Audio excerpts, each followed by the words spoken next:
আসসালামু আলাইকুম। আসমানি চিলেকোঠা ব্লগ চ্যানেলে সবাইকে আরও একবার স্বাগত জানাই। প্রতিদিনের মতো আজও নতুন আরও একটি ব্লগ ভিডিও নিয়ে আপনাদের মাঝে উপস্থিত হলাম। যারা এখনও পর্যন্ত আমার ভিডিওটি দেখছেন, আশা করি সম্পূর্ণ ভিডিওটির সাথে থাকবেন এবং আমাকে সাপোর্ট করার জন্য ভিডিওটিতে একটি লাইক দিবেন। আমরা আমাদের ভিউয়ার্সদের কাছ থেকে এতটুকু আশা তো করতেই পারি, তাই না? তাই অনুরোধ করছি ভিডিওটিকে একটি লাইক দিবেন এবং আপনার মূল্যবান মতামতটি কমেন্ট বক্সে জানাতে পারেন। আর যারা কাজটা অলরেডি করে ফেলেছেন কিংবা আমার চ্যানেলটিতে আগে থেকে সাবস্ক্রাইব করে বন্ধু হয়ে পাশে আছেন, তাদেরকে জানাই অসংখ্য ধন্যবাদ।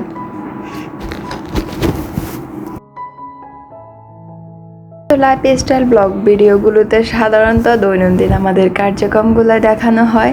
তো সেই ক্ষেত্রে হয় কি, অনেক সময় ভিডিও প্রসঙ্গে আমরা কথা বলি না, আবার ভিডিওতে যে ভিউগুলো থাকে ওগুলো সম্পর্কেও তেমন একটা বলা হয় না। আসলে আমার ক্ষেত্রে হয় কি, আমি মাঝে মাঝে ভেবেই পাই না আমি কি বলবো। যেমন আজকের ভিডিওটিতেও প্রতিদিনের মতো আমার সাংসারিক কাজগুলো আপনাদের মাঝে তুলে ধরেছি।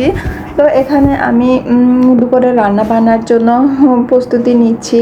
তা আমি জানি আমার আপুরা যারা আমার ভিডিওটি দেখছেন, যারা ব্লগ তৈরি করেন কিংবা করেন না, তারা আমার থেকে অনেক অনেক বেশি ভালো পারেন, আর অবশ্যই ভালো পারেন এটা আমি বলতেছি। আমি তো নতুন গৃহিণী, নতুন দারুণী, নতুন সংসার, সব কিছুই আমার নতুনত্বে ঘেরা।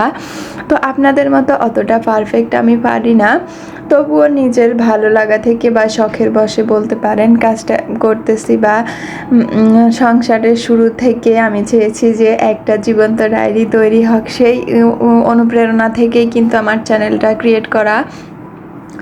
তো নিজের টুকটুক করে যে কাজগুলো করি সারাদিন, সেগুলোই আবার এমন এলোমেলোভাবে আপনাদের মাঝে উপস্থাপন করি। আশা করি সবাই ক্ষমা সুন্দর দৃষ্টিতে দেখবেন। আর যদি আমার কাজে কিংবা কথায় কোনো ভুল হয়ে থাকে, তাহলে কেউ চাইলে অবশ্যই আমাকে পরামর্শ দিতে পারেন।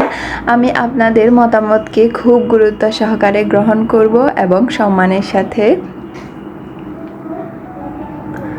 তো এখানে অনেকটা পেঁয়াজ কেটে নিচ্ছি, আর পেঁয়াজগুলো আগে থেকে ফালি করে আমি পানিতে ভিজিয়ে রেখেছিলাম। এই টিপসগুলো আমি কিছুটা বাসায়, যদিও বাসায় তেমন একটা কাজ কখনো করিনি, অনেকটা ইউটিউবে যবে থেকে রান্নার ভিডিও কিংবা ব্লগগুলো দেখি তখন থেকেই শিখেছি।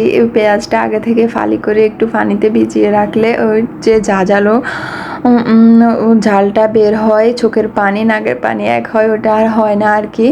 তো পেঁয়াজগুলো আগে থেকে ফালি করে রাখছিলাম, তাই এখন খুব সহজে কেটে নিতে পারছি।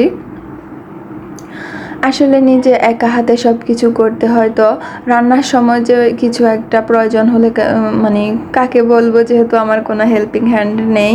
তো চেষ্টা করি রান্নার আগে সব সময় সব কিছু একদম রেডি করে পাশে রেখে রান্নাটা নিরিবিলি করতে, এতে করে আর রান্নার সমস্যা কম হয়। তো আমার ছেলে যদি কখনো ডিস্টার্ব না করে, তো আমি সব সময় বেশিরভাগ ক্ষেত্রে চেষ্টা করি সব কিছু রেডি করে তারপর রান্নাটা বসাতে। আর মাঝে মাঝে তো একটু ভিন্ন রকম হয়েই যায়, কারণ আমরা তো রোবট, সব সময় প্রোগ্রামিং অনুযায়ী চলবো না। মাঝে মাঝে একটু ভিন্ন রকম হয়, তবে চেষ্টা করি আর কি সব সময় একটু নিয়ম মাফিক চলতে, যাতে কাজগুলা খুব দ্রুত করা যায় বা একটু তাড়াতাড়ি ফ্রি হয়ে নেওয়া যায় আর কি। আর এখন তো যে গরম, বিশেষ করে আজকের গরমের কথা কি বলবো, এই গরমে কিচেনে যত কম থাকা যায় ততই ভালো।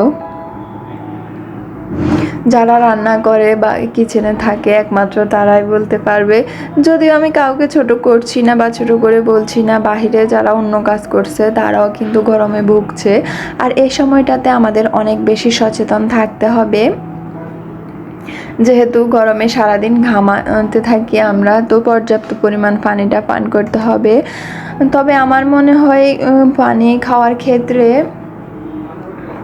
সাদা পানিটাই আমার কাছে বেটার মনে হয়। ওটা খেলে কিংবা লেবুর শরবতটা আমার কাছে সবচেয়ে বেশি উপকারী মনে হয়।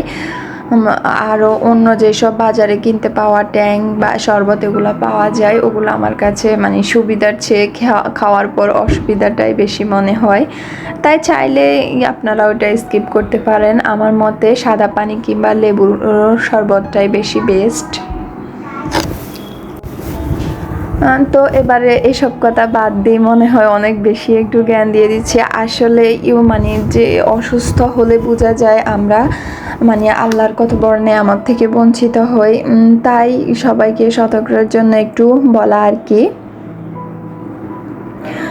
আর আমার ক্ষেত্রে বিশেষ করে এমনটা হয়, আমি রান্নার সময় অনেক সময় ভুলেই যাই যে পানি খাচ্ছি না, কারণ মাথায় থাকে যে রান্নাটা শেষ করতে হবে তাড়াতাড়ি। আর আমার আম্মু তো এটা অনেক বেশি করে, একদম রান্নার সময় ওনার অন্য কথা মনেই থাকে না।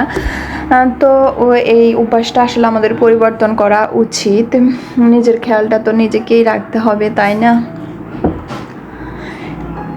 এবার আসি ভিডিও প্রসঙ্গে একটু বলি। তো এই পুডিংটা আমি গতকাল বসিয়েছিলাম। আমার গত ভিডিওতে দেখানো হয়েছে রাতের অনেক রাত আমি পুডিংটা বসিয়েছিলাম। তো সকালে নাস্তার পর আমার সব সময় ঝামেলা থাকে রান্না নিয়ে। এরপর রান্নাটা কমপ্লিট করার আগে আমি এক্সট্রা কিছু করতে পারি না। তো চিন্তা করলাম আর নাস্তার সাথে পুডিংটা না নেই, রান্না শেষে কিছু না কিছু তো সব সময় খেয়ে থাকি। তো আজকে না হয় এই পুডিংটাই কাটবো। তো সেটাই করছি।